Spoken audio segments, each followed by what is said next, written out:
안녕하세요. 프랑스 파리에 사는 파리쌤입니다. 2000년부터 파리쌤 여행사를 운영하고 있으며 프랑스 생활과 문화를 전해드리고 있습니다. 오늘의 주제는 침대가 있는 프랑스 서점 셰익스피어 앤 컴퍼니입니다. 투어를 하다 보면 에펠탑을 보기 위해 파리에 오셨다는 분들이 많습니다. 하지만 이곳을 보기 위해 파리에 왔다는 분들도 가끔 있는데 은근히 끌리는 이곳, 바로 셰익스피어 앤 컴퍼니 영미문학 서점입니다. 2019년 4월 15일 갑작스럽고 충격스러운 화재가 있었던 노트르담 대성당의 옆모습입니다. 지금 한창 보수공사 중입니다. 생강을 사이에 두고 노트르담 대성당 옆모습이 바로 보이는 곳에 위치한 셰익스피어 앤 컴퍼니로 향하고 있습니다. 서점 앞은 거의 사철 사진을 찍기 위한 관광객들로 붐비는 곳인데 현재는 코로나로 인해서 한산한 편입니다. 이곳 서점은 영국 유력지 가디언이 선정한 세계 최고의 서점 10곳 중 2위로 뽑힌 곳입니다. 작고 흐름한 이 서점이 어떤 가치가 있길래 세계 2위의 서점으로 선정이 되었고 이곳을 보기 위해 파리를 찾는 분들이 있을 정도로 세계적인 관광 명소가 된 것일까요? 한 인간의 생애와 어떤 공간은 사람들에게 좋은 영향력을 미치는데 이 서점에서 어떤 영향력을 받아가실지 한번 함께 들어가 보실까요? 1919년 선교사 아버지를 따라 프랑스에 온 실비아 비치가 오픈하여 100년을 훌쩍 넘긴 역사를 가지고 있습니다. 실비아 비치가 1941년까지 이곳을 운영했고요. 두 번째 운영자는 조지 휘트먼이며 조지 휘트먼의 딸인 실비아 휘트먼이 2016년부터 현재까지 운영을 하고 있습니다. 바닥에서 천장까지 빼곡하게 꽂혀 있는 이 책들은 무질서하게 꼽혀 있는 것 같지만 이 책방에는 컨셉이 있다 합니다. 두 번째 경영자인 조지 휘트먼은 이 서점을 한 권의 소설책처럼 만들어 놓은 것입니다. 독서실, 낭독회장 비슷한 방으로 구간을 나누어 놓았는데 각 하나하나의 방마다 소설의 한 장으로 생각하고 만들었다 합니다.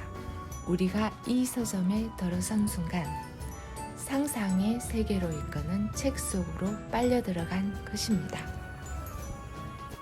자, 책 속으로 들어가 볼까요? 낡은 책과 빛바랜 벽지, 그리고 오래된 종이 냄새에서 가볍게 돈으로 뚝딱 살 수 없는 긴 세월의 값진 무게감이 훅 들어옵니다. 2층 뒷방에는 1인용 침대가 있는데 서점에 왜 침대가 있을까요? 그 이유는 잠시 후 알려드리겠습니다. 이 서점을 연 실비아 비치는 제1차 세계대전 중에 파리로 건너와 불문학을 공부하다가 어머니가 준 3,000달러를 미천으로 해서 1919년에 뒤비 트랑로 8번지에 서점을 열었고 2년 뒤에는 오대용로 12번지로 옮겼습니다. 해밍웨이는 당시를 이렇게 회상했어요. 그 시절 책 살 돈이 없었기 때문에 실비아 비치의 서점에서 책을 빌려보곤 했고 추운 날에도 난로를 피워놓은 이곳은 따뜻하고 쾌적했더라고요. 당시 실비아 비치는 이 넓지 않은 공간에서 문학의 밤이나 저자와의 만남 등 여러 행사를 주관했고 작가들의 편지를 맡아두는 역할을 하기도 했답니다. 그리고 제임스 조이스가 출판할 곳을 찾지 못해 힘들어할 때 그의 작품을 출판해주기도 했습니다. 출판해준 율리시스가 절판이 되는 등 크게 성공하면서 이 서점도 함께 유명세를 탔지만 그 후 서점이 경영난에 빠졌을 때에는 해밍웨이, 앙드레지드, 폴 발레리 등 20세기 문단을 주도했던 당대 작가들이 발벗고 나서서 도움을 주어 심한 어려움을 극복하기도 했습니다. 실비아 비치는 단순한 서점 주인이 아니라 작가와 독자, 문인과 그 지망생을 엮어주는 일종의 네트워커 역할을 했던 것입니다. 이 서점은 파리의 전설이 되었지만 1941년 서점 문을 닫게 되는 사건이 발생했습니다. 제2차 세계대전 당시 나치에 의해서 프랑스가 점거되었을 때 독일군 장교가 실비아 비치의 책방을 찾았습니다. 장교가 원한 책은 딱 한 권 남은 유일한 유일본이었으며 이 책을 팔 수 없다고 하자 장교가 2주 후에 다시 찾아왔습니다. 끝내 감춰둔 책을 팔지 않자 강제 폐업과 함께 6개월간 수용소 생활을 했고 그 후 기력이 약해져서 75세까지 다시 서점을 열지 않았습니다. 이후 파리 유학 중인 미국 청년인 조지 휘트먼이 실비아 비치의 정신을 이어 이 서점은 명맥이 유지되게 되었습니다.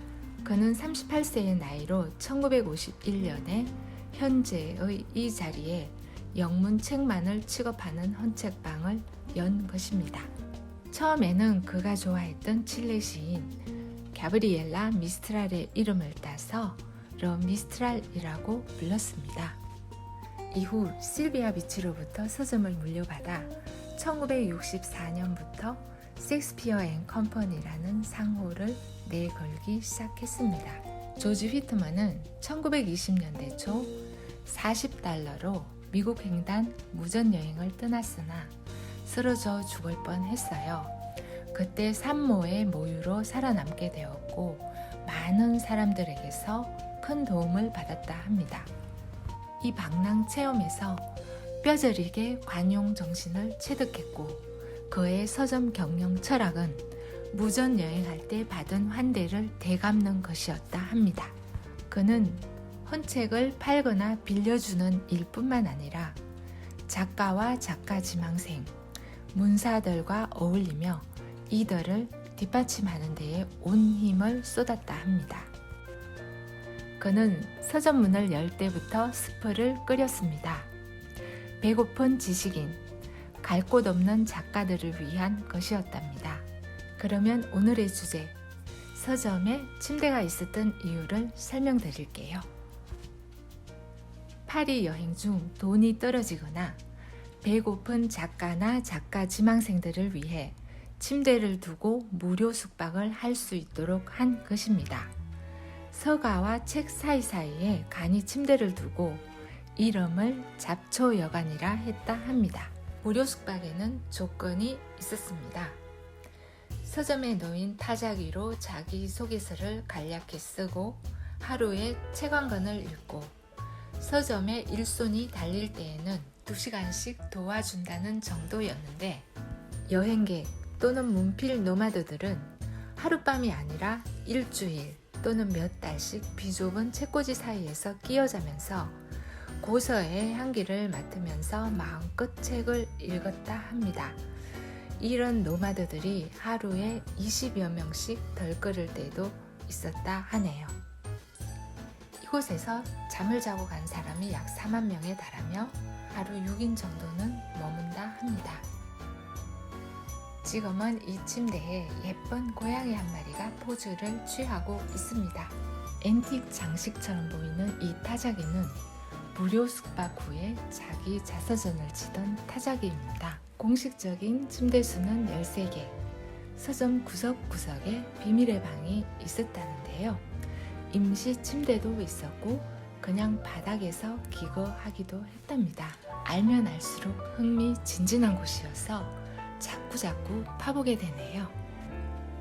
조지 휘트먼은 예비 작가들을 위해 서점 배치를 특별하게 해두었다 하는데요. 예비 작가들이 읽고 쓸 수 있도록 도서방, 도서관방, 소설방 등으로 나눠 놓았다 합니다. 일주일에 한 번 티파티를 열어 자기 작품을 낭송하는 살롱 형식의 모임을 가졌고 책방 속에 마련된 작은 키친에서는 간단히 스프를 끓여 먹고 샌드위치를 만들어서 싼 맥주나 와인을 나눠 마시기도 했답니다. 한 서점의 전설을 일으켜 세운 아름다운 영혼 실비아 비치, 그 정신을 이은 조지 휘트먼. 2011년 조지 휘트먼은 작고했고요. 현재는 그의 딸 실비아 휘트먼이 아버지의 유지를 받들어 옛 모습 그대로 이어가고 있습니다. 조지 휘트먼은 평생 독신으로 살다가 짧은 기간 결혼 생활을 가졌는데 이때 68세의 나이에 딸을 얻게 되었고, 이 서점의 첫 번째 운영자 실비아 비치에 대한 고마움의 표시로 딸 이름을 실비아 휘트먼으로 지었다 합니다. 실비아 휘트먼은 이곳에서 자랐고 많은 사람들을 만났으며 이 공간을 가장 잘 이해하는 젊은 감각으로 어떻게 이 서점을 이어갈지 큰 기대가 됩니다. 온라인이 트렌드인 21세기에 그것도 파리 한복판 요지에 프랑스 책방도 아니고 영미문학 헌책방이 있어서 젊은 문학도들의 지식 나눔이 이루어지고 무료 공짜 쉼터가 존재하고 있다니, 그 가치로서는 세계 최고의 서점이 아닐까 싶습니다. 나눔의 정신이 있는 21세기 보헤미안들의 무료 공짜 안식처 섹스피어 앤 컴퍼니였습니다. 오늘도 유익한 시간 되셨길 바라며 구독과 좋아요 그리고 알림 설정까지 부탁드립니다. 끝까지 시청해 주셔서 감사합니다.